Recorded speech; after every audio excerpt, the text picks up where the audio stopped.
Permettez-moi, chers amis et camarades, voisins, voisines, d'ouvrir cette deuxième partie de soirée par quelques mots d'accueil. De vous accueillir et d'accueillir les personnalités qui ont marqué et marquent encore l'histoire d'Aubervilliers et de Pantin, et bien sûr Patrick Le Yarrick, député européen, directeur du Journal de l'Humanité, candidat du Front Gauche pour notre circonscription Aubervilliers-Pantin. Je voulais remercier les deux Jacques Rallic et Jacques Isabé, d'avoir accepté de soutenir et de porter la candidature de Patrick Le Yarrick et la mienne comme suppléante.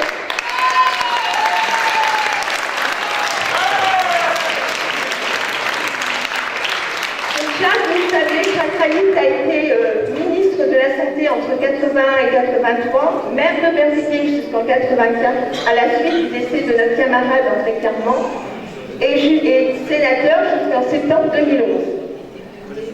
Et député aussi, bien sûr.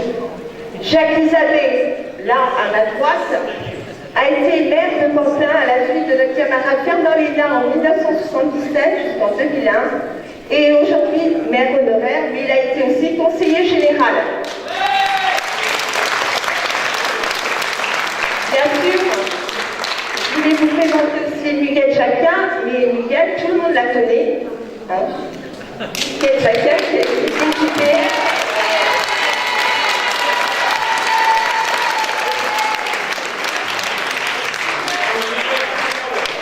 Leur présence à nos côtés et celle des municipaux, et je ne voudrais pas oublier ma camarade, bien sûr, il y a d'autres, Laurence Guérard, qui est conseillère municipale et secrétaire de section d'Aubervilliers.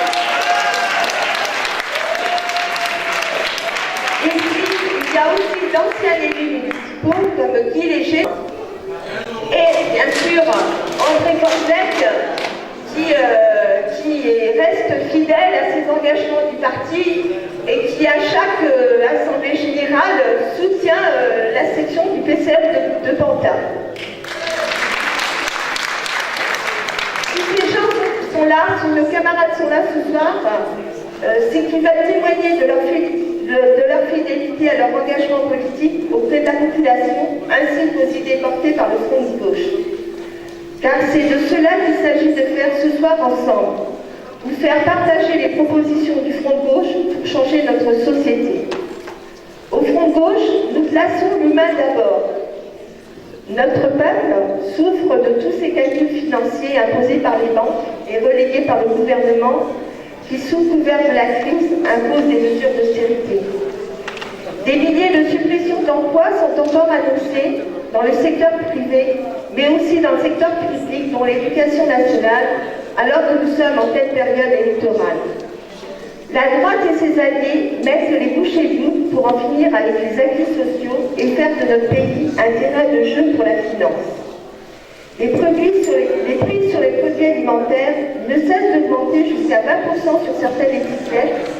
Le gaz a augmenté de 60% depuis 2004, Le prix du litre d'essence bat des records aujourd'hui.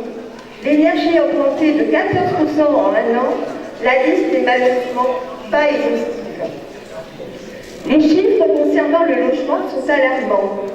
Près d'un tiers des revenus des foyers français est consacré chaque mois au paiement des loyers et des charges.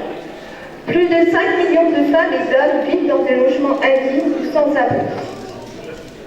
C'est sur le terreau de la misère et de la souffrance que le Front National fait ses propositions électorales.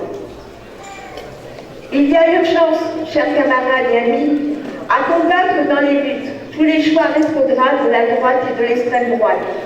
Il y a urgence de battre la droite dans les urnes, d'imposer un projet de transformation sociale. Pour donner le ton au démarrage de la campagne électorale sur les législatives, 5 propositions de loi ont été faites dans l'invitation de ce soir. 5 propositions de loi. Si Patrick Le Yarrick était élu à l'Assemblée nationale, il s'engagerait de porter. L'une porte sur l'augmentation du SMIC à 300 €, des retraites et des minima sociaux. La deuxième sur la suppression de la TVA Sarkozy et le blocage des produits alimentaires, des transports, de l'essence, du gaz et de l'électricité. La quatrième est le blocage bien sûr des prix des loyers et la construction de 200 000 logements sociaux. L'arrêt des licenciements, les aides au maintien de l'emploi et la garantie de l'emploi pour les jeunes. L'attribution d'une allocation d'autonomie pour les étudiants. Et enfin, une loi contre les traités d'austérité européens pour refonder l'Europe sur des bases sociales et écologiques. Ces propositions s'inscrivent ce soir dans les débats que nous allons avoir ensemble. Car chaque proposition du Front de Gauche place l'humain d'abord, après la finance. À la veille du 18 mars 2012, où nos pas et nos voix, j'espère qu'on va crier dimanche à la Bastille, résonneront sur les pavés de Paris, nous pouvons constater avec joie que les propositions faites par le Front de Gauche pour un changement de société porté par notre candidat Jean-Luc Mélenchon ébranle les partis politiques de gauche comme de droite.